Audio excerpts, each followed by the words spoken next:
মধ্যরাত, ঝড়ের রাত, একজন হিন্দু মহিলা তার অচেতন মেয়েকে কোলে নিয়ে ছুটে যাচ্ছে মসজিদের ইমামের ঘরের দিকে। তার স্বামী তাকে কঠোর নির্দেশ দিয়েছিল, ওই মুসলমান ইমামের কাছে কখনো যাবে না, তাদের সাথে কথা বলবে না। কিন্তু আজ রাতে মেয়ের জীবন মৃত্যুর লড়াই, মুখ দিয়ে রক্ত পড়ছে, শরীর ঠান্ডা হয়ে যাচ্ছে। সে স্বামীর নিষেধ ভেঙে ছুটে এলো ইমামের ঘরে। দরজায় ধাক্কা দিচ্ছে, কাঁদছে, চিৎকার করছে, আমার মেয়েকে বাঁচান প্লিজ। ইমাম সাহেব দরজা খুলে দিলেন। একজন হিন্দু মহিলা তার ঘরে মধ্যরাতে। এরপর যা ঘটল, সেই রাতের ঘটনা শুনলে আপনার রক্ত হিম হয়ে যাবে। কিন্তু সবচেয়ে বড় প্রশ্ন, যখন এই মহিলার স্বামী জানতে পারবে তার স্ত্রী মুসলিম ইমামের ঘরে গিয়েছিল, তখন কি হবে? সে কি স্ত্রীকে মেনে নেবে নাকি ঘর থেকে বের করে দেবে? আর এই ইমাম সাহেব, তিনি কি করলেন সেই রাতে, যা দুটি পরিবারের ভাগ্য চিরতরে বদলে দিল? শেষ পর্যন্ত থাকুন, এই সত্য ঘটনা শুনে আপনার চোখে পানি এসে যাবে। আর হ্যাঁ, গল্পের শেষে যা জানবেন সেটা আপনাকে এতটাই অবাক করবে যে আপনি নিজের কানকে বিশ্বাস করতে পারবেন না। তো চলুন শুরু করি। আজ থেকে 1200 বছর আগে ভারতবর্ষের সিন্ধু অঞ্চলে একটি ছোট্ট গ্রাম। সেই গ্রামে মুসলিম এবং হিন্দু দুই ধর্মের মানুষ পাশাপাশি বাস করত। তবে একে অপরের সাথে তেমন মেলামেশা ছিল না। দূরত্ব ছিল, সন্দেহ ছিল, ভুল বোঝাবুঝি ছিল। সেই গ্রামের মসজিদের ইমাম ছিলেন শায়েখ আবু বকর আল সিন্ধি। তিনি শুধু নামাজ পড়াতেন না, গরিব দুঃখীদের সেবা করতেন, অসুস্থদের চিকিৎসা করতেন বিনামূল্যে। তার ছোট্ট ঘরটা ছিল মসজিদের পাশেই।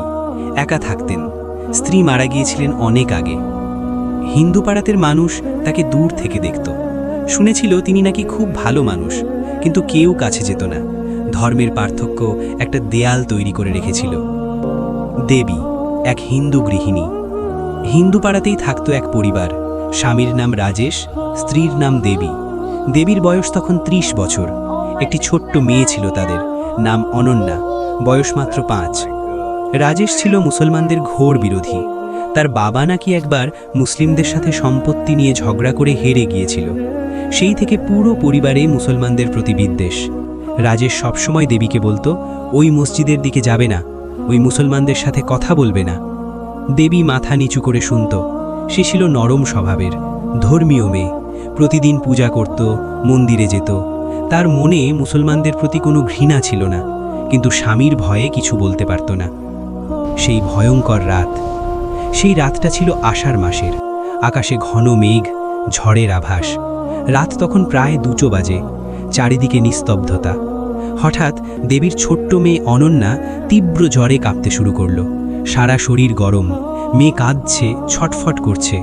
দেবী আতঙ্কিত হয়ে স্বামীকে ডাকল, শুনছেন, অনন্যার খুব জ্বর, কি করব?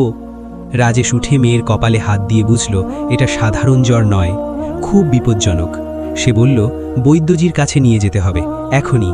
কিন্তু সমস্যা ছিল, গ্রামের বৈদ্যজি থাকতেন গ্রামের অন্য প্রান্তে, প্রায় 2 মাইল দূরে। আর রাত এত গভীর, ঝড়ের মধ্যে যাওয়া অসম্ভব। রাজেশ তাড়াতাড়ি কিছু প্রতিবেশীর দরজায় গেল, কিন্তু কেউ রাতে বের হতে রাজি হলো না। কেউ ঘুমিয়ে, কেউ ভয় পাচ্ছে। ততক্ষণে অনন্যার অবস্থা আরও খারাপ হয়ে গেছে। মেয়ে জ্ঞান হারাতে শুরু করেছে। দেবী কাঁদতে কাঁদতে বলল, আমার মেয়ে মরে যাচ্ছে। রাজেশ বলল, আমি এখনই বৈদ্যজির কাছে যাচ্ছি, তুমি মেয়েকে সামলাও। এই বলে সে ঝড়ের মধ্যে বেরিয়ে গেল। রাজেশ বের হওয়ার মিনিট 15 পরেই আরও বিপদ এলো। অনন্যা হঠাৎ উল্টো করতে শুরু করল। মুখ দিয়ে রক্ত বের হচ্ছে। দেবী আতঙ্কে চিৎকার করে উঠল। সে বুঝল আর দেরি করলে মেয়ে বাঁচবে না। স্বামী যেতে যেতে অনেক সময় লাগবে, এখনই কিছু করতে হবে। কিন্তু কার কাছে যাবে?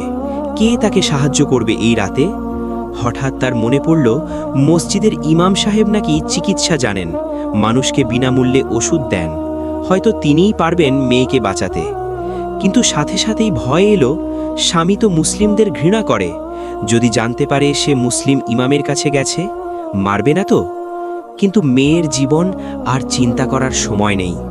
দেবী মেয়েকে কোলে তুলে নিল। মেয়ের শরীর ঠান্ডা হয়ে যাচ্ছে। সে দৌড়ে বের হলো ঝড়ের মধ্যে। পায়ে জুতো নেই, সাদা শাড়ি ভিজে গেছে, চুল খোলা, কোলে অচেতন মেয়ে। সে দৌড়াতে লাগলো মসজিদের দিকে। ইমাম সাহেবের ঘরে ধাক্কা। ইমাম আবু বকর তখন তাহাজ্জুদের নামাজ পড়ছিলেন। হঠাৎ দরজায় প্রবল ধাক্কার শব্দ, ধুম ধুম ধুম। তিনি চমকে উঠলেন। এই রাতে কে? দরজা খুলতেই দেখেন একজন নারী, পুরো ভিজে গেছে, চোখে পানি, মুখে আতঙ্ক, কোলে একটা ছোট্ট মেয়ে অচেতন অবস্থায়। সাহায্য করুন, আমার মেয়ে মরে যাচ্ছে, দেবী কাঁদতে কাঁদতে বলল। ইমাম সাহেব বুঝলেন এই মহিলা হিন্দু, কপালে সিঁদুর, হাতে শাখা। কিন্তু তিনি এক মুহূর্ত দেরি করলেন না। ভেতরে আসুন, তাড়াতাড়ি। তিনি তাকে ভেতরে নিয়ে গেলেন। জীবন মৃত্যুর লড়াই।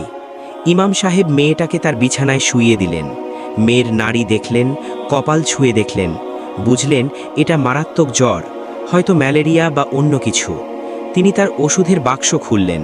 বিভিন্ন গাছের শিকড়, পাতা, গুঁড়ো সব আছে সেখানে। তিনি ছিলেন হাকিম, আরবি চিকিৎসাবিদ্যায় পারদর্শী। তিনি একটা মিশ্রণ তৈরি করলেন তাড়াতাড়ি। তারপর মেয়ের মুখে দিলেন, কপালে ভেজা কাপড় রাখলেন, বুকে একটা লেপ দিলেন। দেবী কাঁদতে কাঁদতে দেখছিল, ভয়ে তার হাত পা কাঁপছে। ইমাম সাহেব বললেন, ভয় পাবেন না, আল্লাহ চাইলে আপনার মেয়ে ভালো হবে, আপনি দোয়া করুন। দেবী বলল, আমি হিন্দু, আমি কিভাবে দোয়া করব? ইমাম সাহেব মৃদু হেসে বললেন, দোয়া মানে প্রার্থনা। আপনার ভগবানের কাছে প্রার্থনা করুন, তিনিও শুনবেন। আল্লাহ, ভগবান সবাই একই সৃষ্টিকর্তা, আমরা মানুষেরাই আলাদা নাম দিয়েছি। এই কথা শুনে দেবী স্তব্ধ হয়ে গেল। এমন কথা সে কখনো শোনেনি। প্রায় 1 ঘন্টা ইমাম সাহেব অক্লান্ত পরিশ্রম করলেন, ওষুধ দিলেন, সেবা করলেন, দোয়া করলেন, এবং অলৌকিকভাবে মেয়ের চোখ খুলল। সে ধীরে ধীরে স্বাভাবিক হতে শুরু করল। মা, ছোট্ট অনন্যা ডাকল। দেবী চিৎকার করে কেঁদে ফেলল, আনন্দের কান্না। আমার মেয়ে, তুমি ফিরে এলে। সে ইমাম সাহেবের পায়ে পড়ে গেল। আপনি আমার মেয়ের জীবন বাঁচালেন, আপনি দেবতা।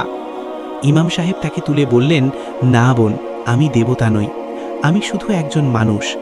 আল্লাহই আপনার মেয়েকে বাঁচিয়েছেন, আমি তো শুধু মাধ্যম। ঝড় থেমে গেছে, কিন্তু নতুন ঝড় আসছে।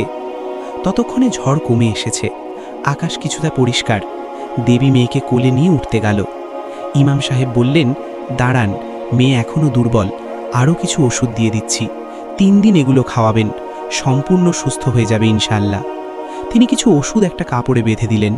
দেবী কৃতজ্ঞতায় বারবার মাথা নিচু করছিল। তিনি বললেন, আপনাকে ধন্যবাদ দেব কিভাবে? আপনি আমার অচেনা, আমি হিন্দু, আপনি মুসলমান, তবুও আপনি।